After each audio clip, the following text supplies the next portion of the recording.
Het woord Gautum betekent voor een soort mensen heel wat meer als de naam van een dorp bij Ljouwert. Gautum staat ook voor het crematorium in Gautum. Joet zoeken we achter de schermen van het gebouw en we praten met de medewerkers daar.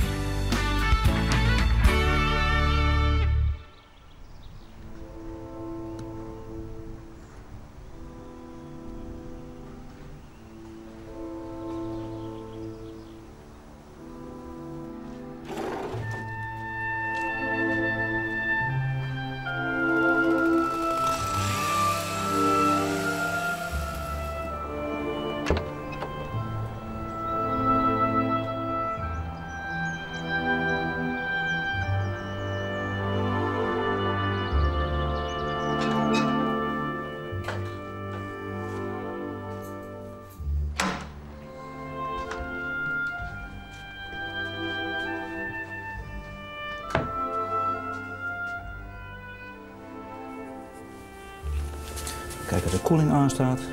Ja. Verlichting is allemaal goed.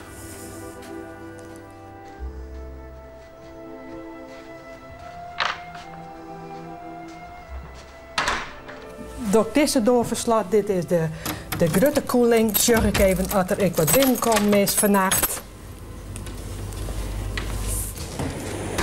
Nee, helemaal leeg. Goedemorgen dames. Goedemorgen. Alles goed? Ja, alles goed. Mooi. We hebben vandaag, zoals je op de lijst kunt zien, 7 plechtigheden. Jullie moeten even opletten bij de plechtigheid van 11 uur. Daar is komen daar nootjes bij op tafel. En de familie heeft gevraagd om Berenburg met cola.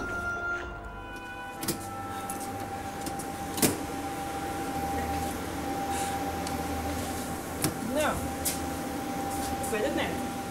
Hoeveel mensen werken hier? Ik meen ongeveer zo'n 23. 23? Ja, maar dat binnen, de meesten binnen dus parttimers. Ja. Oh, goed. Ja. Had ik daar toch net hier? Vrouwen aan, hè? Ik ga de beamer net doorleiden. Zo even zeggen, wel, voor de foto. Ja hoor, inderdaad. Oké. Ja, tot uw dienst hoor. Dag. Dan heb je verschillende soorten urnen. Keramieke urnen, die zijn geschikt voor buiten. Omdat het met name, je hebt ook te maken met weersinvloeden. Deze wordt morgen hier wordt die cremeerd. Morgen om joggen over de eerste. En dan is het eerste keer er niks meer van over. Hé? Pardon? Ja. Ja. Maar ja. Het jet erbij. Er is net een leven zonder deer, hè? Als je zo vaak dit ziet en zo vaak meemaakt, Ja? het woordje routine zou ik niet gebruiken, maar Nee. is elk overledene toch inderdaad weer een individu dat Ja. overleden is? Ja, Ja, zeker. Voor Ja. het is geen Nee, het is niet zo van, oh, dan komt nu de volgende. Nee, elke dienst is een dienst op zichzelf. Ja, hè? Ja. Ja hoor. Ja. Lees je ook de berichten in de kranten? Soms wel eens. Ja, Mijn ja. oor eeg als ik. Ja, denk het wel. Ja. Van hoe druk is het? Dus je rooster stiert in de kranten? Soms wel. Ja, net altijd, maar soms wel. Ja.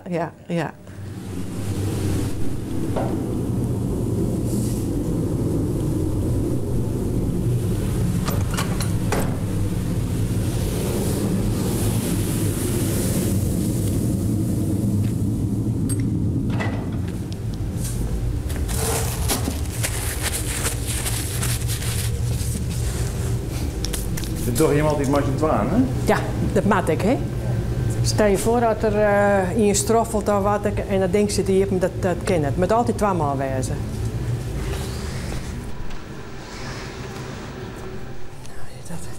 Wij maken van elke dienst een loedsopname en beeldopname. Ik overreden de meesten er net om. Vaak is het achterhouden dat mensen zoiets hebben van nou, hoe wie dat ik er weer of hoe ging dat? En dan is het gewoon mooi om, nou dan kennen ze erop, dan hebben we toch eventueel visueel of auditief, ja sorry, ik kon net op het woord komen. Nee, niet mooi wel. Toch nog een opname van de dienst. En dan is achterhoud toch nog ja, de kans om het toch nog een uit te zien. Even checken of de goed weer omspeeld is. Dat gaat de hele dag terug, hè? Ja, het gaat de hele tijd erop. Ik heb 11 uur, 1 uur, 3 uur en 5 uur heb ik. Dus ik heb er 4 aan deze kant vandaag. Is het niet moeilijk om niet in een routine te vervallen? Nee. Voorheen ben ik er wel eens... soms denk ik wel, het moet geen routine worden, want dat mag dat niet worden. Dat mag niet. Maar ik bedoel, ik zit ook wel eens in al dat emotionele, dat ik eens een traantje wegpink hoor. Ja, nee. Maar ik ben thuis ook weer kwijt. Ik neem het niet mee. Nee? Nee, absoluut niet. S'avonds geen last van? Nee, nooit. Ook niet als er een kind gecremeerd wordt? Hou je langer bij je. Ja. Maar niet, nee, ik kan het heel goed van me afzetten. Maar ik ben er wel heel erg bij betrokken. Nou is er een uitvaartleider en u bent er. Ja. Zij zorgt dus helemaal voor de dienst, dat alles perfect loopt. Ze nodigen mensen uit. Ik zorg dus echt dat hier alles goed is. Ik geef het door in de keuken, hoeveel mensen. Ik draai de muziek. Ik doe de deuren open voor de mensen straks als ze naar de koffiekamer gaan. Ja. Dus ik begeleid ze meer, maar de uitvaartleidster doet dan haar eigen werk. Inhoudelijk, ja.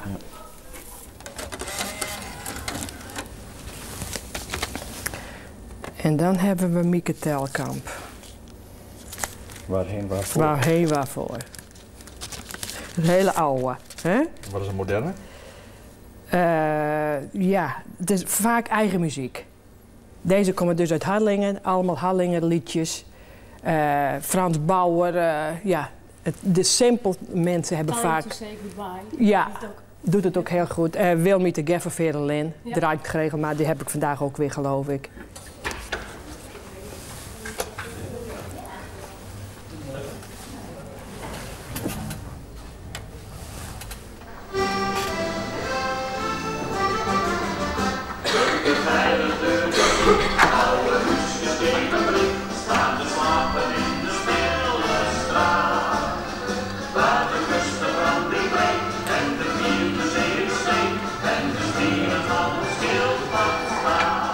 Ben je wel eens een keer te zacht voor het vak geweest?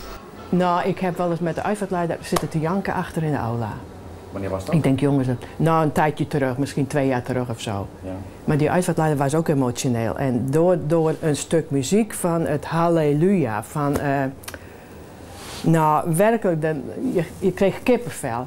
Ja, niet zozeer om het verdriet, maar omdat de mensen meezongen en dat had wel iets. Nou, geweldig, geweldig. Maar dan ga je ook even...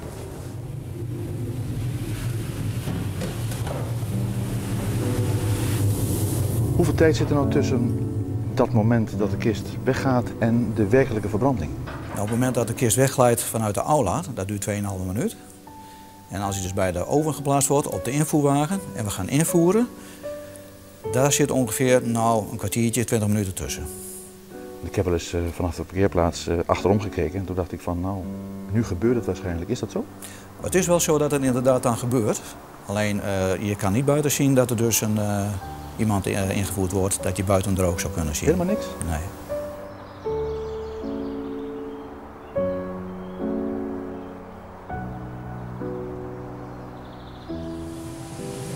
We kunnen dus tijdens het proces kunnen wij in de oven kijken om te zien hoe ver het proces gevorderd is. Zolang het nog vlammen in de oven zijn, is het proces nog niet beëindigd. Gloeit het alleen nog, dan is het proces beëindigd en dan kunnen we ruimen. Dus dat verschilt per keer? Ja, en we kunnen dat volgen via het oogluikje bij de oven. Dat zal u even laten zien.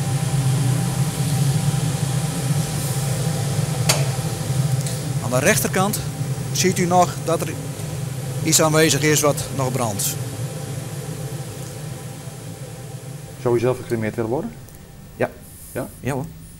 En bewust niet begraven? Nee, dat is een keuze die je maakt. En ik vind op zich het idee dat je gecremeerd wordt is een beetje een schoner idee dan dat je in de grond ligt. Ja, het klinkt misschien een beetje raar, maar toch. Nee, dat snap ik. Ja. Snapt u mensen die niet gecremeerd willen worden? Ja hoor, tuurlijk. En daar heb ik alle begrip voor. Dat is heel persoonlijk zoiets. Hoe zou je het zelfs willen? Hoe bedoel je, als het mijn tijd is? Ja. Dat heb ik al helemaal vastgelegd met mijn man. We hebben jaren vastgelegd. Als ik en heb me wezen, zo wil ik thuis opbaat wezen. Iedereen mag komen, die mag me nemen zien. Ga een keer heen, het lookje erop. Net poppenkast en net even zien wat laat ze er mooi bij, want dat vind ik verschrikkelijk. Dus dat hebben we al helemaal...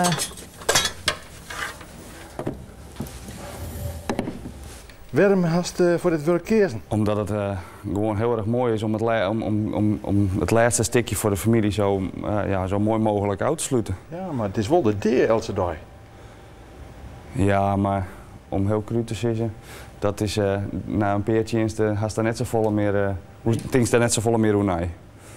Nee, het is meer de kant van het goed uitsluiten dan dat ik echt de bijna denk dat het maar de deur te maken had. Oh. En waar is de eer mooi in lezen, zat dat hiet? In het Hollandsk? Nou, dat alles vlekkeloos vriend. Ja. Dat er geen haperingen in komen. Okay. Dus. Meneer Vader. Dat wordt papier, hè? Ja, graag.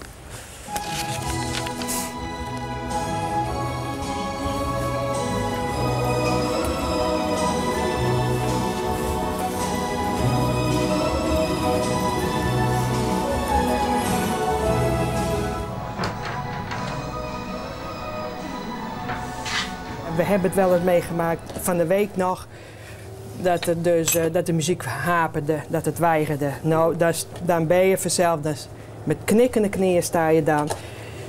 We hebben zo'n alternatief setje, dat staat hier. Dat hebben we dus naar de grote aula gebracht, toen de muziek nog gedraaid, maar daar sta je echt te shaken, echt te shaken. Dan is er nog een ballonverstrooiing, een heliumballon, dat is eigenlijk nu nieuw. In die grote ballon zit een kleine binnenballon. Daar zit de as in. Dan gaat die ballon, omdat hij met helium gevuld is, op 10 kilometer hoogte knapt als het ware de binnenballon in de grote ballon. En dan gaat hij nog een keer, hij kan ongeveer 20 tot 25 kilometer, dat hij dan pas helemaal uit elkaar spat. Nou, dat is eigenlijk in het heelal. Dus je weet nooit waar dan de as terecht komt. Maar ja, het is wel heel speciaal. Ja. Je bent een volle drokker, had ik toch? Is dat zo? Nou. Dat gebeurt wel een prot hier, ja? Ja. Ja, stil zit dit er net bij.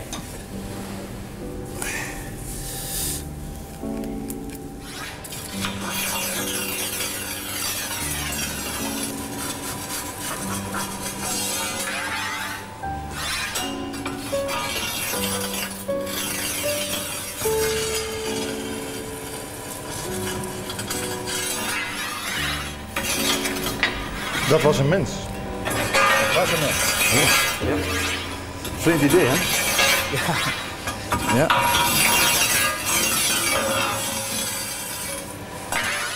Bent u nou zelf ook anders tegenover de dood komen te staan sinds u hier werkt? Ja, absoluut. Ik leef bewuster. Ja? Veel bewuster. Vroeger zei je altijd, goh, later als ik dat dan en dan doen we dat en dat. Wij stellen niks meer uit, want ik weet hoe vlug het gebeurd kan zijn. Ja, wat altijd dus toch wel een punt is van een dienstje als je dus kleine kinderen hebt. Dat grijpt toch iets meer aan als volwassen personen. En toch ook wel als je bekende mensen hier dus treft. Hè. Ik bedoel, mijn vader is hier ook gecremeerd. En ja, er zijn ook wel bekenden hier gecremeerd voor mij en voor mijn familie. Dus ja, dat sta je even iets meer bij stil. Wat we dan ook altijd nog even doen is controleren. Dus dat er niet heuppennen in zitten. Dat die niet in de machine komen. Maar heeft u nou ook zo in de as van uw vader bijvoorbeeld gepokt? Ja. Ja? Ja. Hoe is dat dan? Ja, ik weet het niet. Het is wel even een ander gevoel op dat moment. Maar ja, doe het toch liever zelf. Het is mijn eigen vader, zo denk ik ook. Maar er zijn ook chirurgen die hun eigen kinderen niet willen opereren. Nee. Ik had dat gevoel in zoverre. Ik heb mijn vader ook zelf ingevoerd in de oven hier. En kan ik mijn collega wel laten doen. Maar ik vind het dus mijn eigen vader. Ik heb hem afgelegd, ik heb hem gekist, ik heb hem gekleed. Samen met mijn zus. En ik heb hem weer ingevoerd. En ik heb hem dus ook geruimd. En dat is iets van, dat geeft je toch min of meer een goed gevoel. Ja. Hier ziet u de eventuele heuppennen die verwijderd worden.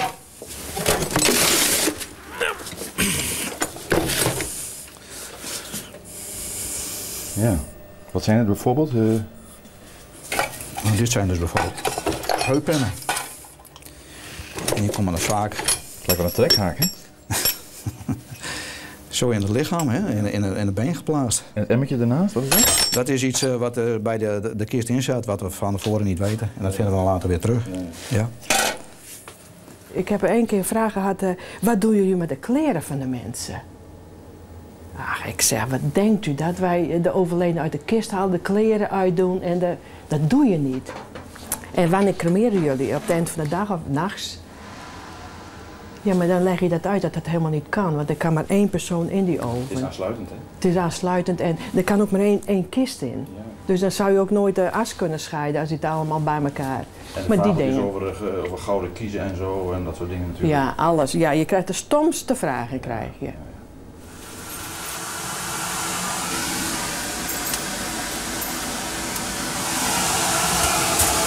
Hetgene wat er overblijft, dat is niet magnetisch.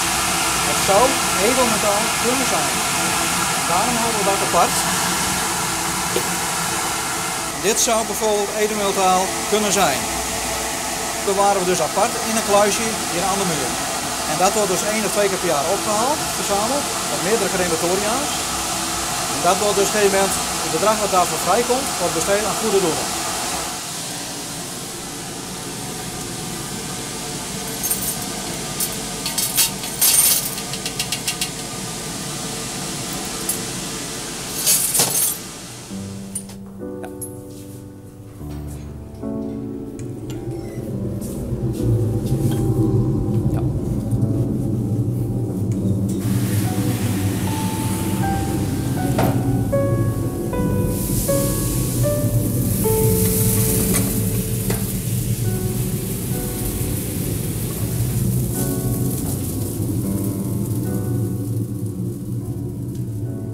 Wat doet dit met jij, Arjan, dit moment? Nou, om heel eerlijk te wezen, net zo volle. Daar ben ik heel eerlijk in. Het is voor mij alleen nog maar een kist die we invoeren. Als ik bij elke kist die ik invoer denk hoe erg het is, denk ik dat ik dit werk net lang doe. We gaan nu even naar het binnencolumbarium. Eén keer erin is de deur los. Komt u verder. Het is hier wel behoorlijk vol. Ja.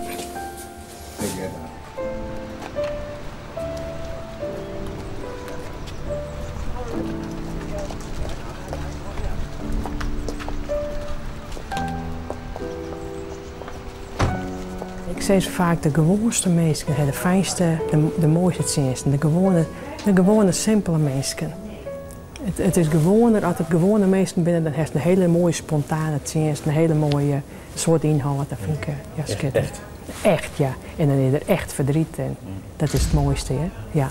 Ja. En het Chinois-stelde eigenlijk wel eens, dat de mensen net verdrietelijk binnen? Ja, gebeurt ik wel. Ja. Ja. En dat, dat wordt even naar mij vregen. Zeg maar even heen en again, ja?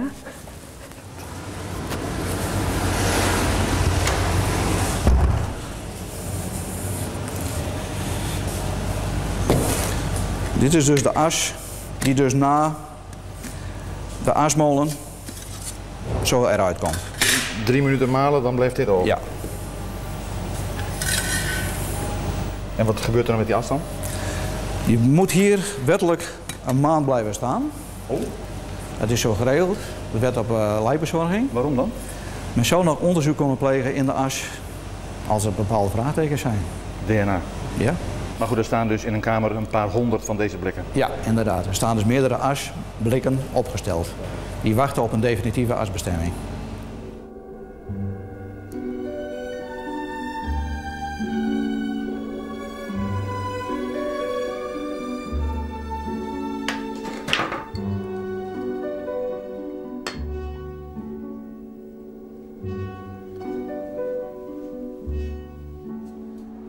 Vinden mensen Jiske wichtig? Sommigen wel en sommigen net. Ja. Dan ben ik mensen die zeggen van, het is de persoon niet meer, deze Jiske, het is hem niet meer. Maar de oren die komt gewoon binnen en die helpt de Jiske op, die vindt het verschrikkelijk en die vindt het heel geweldig dat ze met onder de man in het huis staan. Ja. Ja, dat is heel verschillend. Wordt als ook wel eens niet opgehaald? Het komt wel voor, ja. Wat zou daar nou achter zitten? Geen idee. Mensen die verhuizen of, naar het buitenland, niet meer te achterhalen. En dan blijft het hier, voorheen bleef het hier 20 jaar staan en daarna mochten wij zelf eventueel gaan verstrooien. Nu is het verkort tot 10 jaar. Dus er staan hier busjes met as van 20 jaar oud? Ja, die zijn er wel. Ja.